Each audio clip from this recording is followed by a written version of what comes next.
Hello, Vinees food വ്ളോഗിലേക്ക് എല്ലാവർക്കും സ്വാഗതം. ഇന്ന് ഞാൻ കാണിക്കുന്നത് നമ്മൾ ഇഡ്ഡലിപ്പൊടി, ദോശപ്പൊടി എന്നൊക്കെ പറയില്ലേ. അപ്പോൾ ഞാൻ എൻ്റെ വീഡിയോയിൽ 1-2 പേര് ചോദിച്ചിരുന്നു, കുഞ്ഞിന് ഞാൻ ദോശയുടെ കൂടെ കൊടുത്ത് കണ്ടിട്ട് ഇതെന്തുവാന്ന്.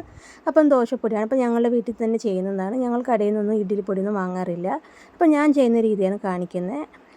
ഇതിൻ്റെ അളവെല്ലാം നിങ്ങൾക്ക് കൂട്ടുകയോ കുറയ്ക്കുകയോ അങ്ങനെ വേണമെങ്കിൽ ചെയ്യാം. ഞാനിപ്പോൾ കുഞ്ഞിനും ഞങ്ങൾക്കും കൂടി ചേർത്തിട്ടാണ് ചെയ്യുന്നത്. കുഞ്ഞിന് അധികം എരിവില്ലാത്ത വേണതുകൊണ്ട് എല്ലാം ഒരുമിച്ചിട്ടിട്ട് അവനിതിൽ നിന്നും കുറച്ചെടുത്ത് മാറ്റി അതിൽ 1-2 വറ്റൽമുളക് മാത്രം ഇട്ട് ആദ്യം അടിച്ച് മാറ്റിയേക്കും. അവനധികം എരിവ് വേണ്ടാത്തതുകൊണ്ട്. അപ്പോൾ ഇതിന് മെയിനായിട്ട് വേണ്ടത് ഉഴുന്നാണ്. ഉഴുന്ന് നന്നായിട്ട് റോസ്റ്റ് ചെയ്ത് കളർ ചേഞ്ചായി വരുമ്പോൾ നമുക്കിതിലേക്ക് വറ്റൽമുളക് ചേർത്ത് കൊടുക്കാം. ഓരോരുത്തരുടെ ഇഷ്ടം അനുസരിച്ച് നിങ്ങൾക്ക് എത്ര എരിവ് വേണം അത്രയും. പിന്നെ ഞാൻ ഇതിലേക്ക് ഒരു 10-12 അല്ലി വെളുത്തുള്ളി ഇടുന്നുണ്ട്. അതിൽ കറിവേപ്പില നിങ്ങൾക്ക് ഇഷ്ടം പോലെ എത്ര വേണമെങ്കിലും ചേർക്കാം ഇതിൽ. പിന്നെ ഇതിൽ മെയിനായിട്ട് വേണ്ടത് ഞാനിവിടെ കറുത്ത എള്ള് ചേർക്കുന്നുണ്ട്. അത് 1-2 സ്പൂൺ ചേർക്കാം. അതുപോലെ ഒരു അരി, അതും കുറച്ച് തന്നെ ഒരു 2-3 സ്പൂൺ അരിയും കൂടി ചേർത്ത് കഴിഞ്ഞാൽ നല്ലൊരു ടേസ്റ്റാണ്.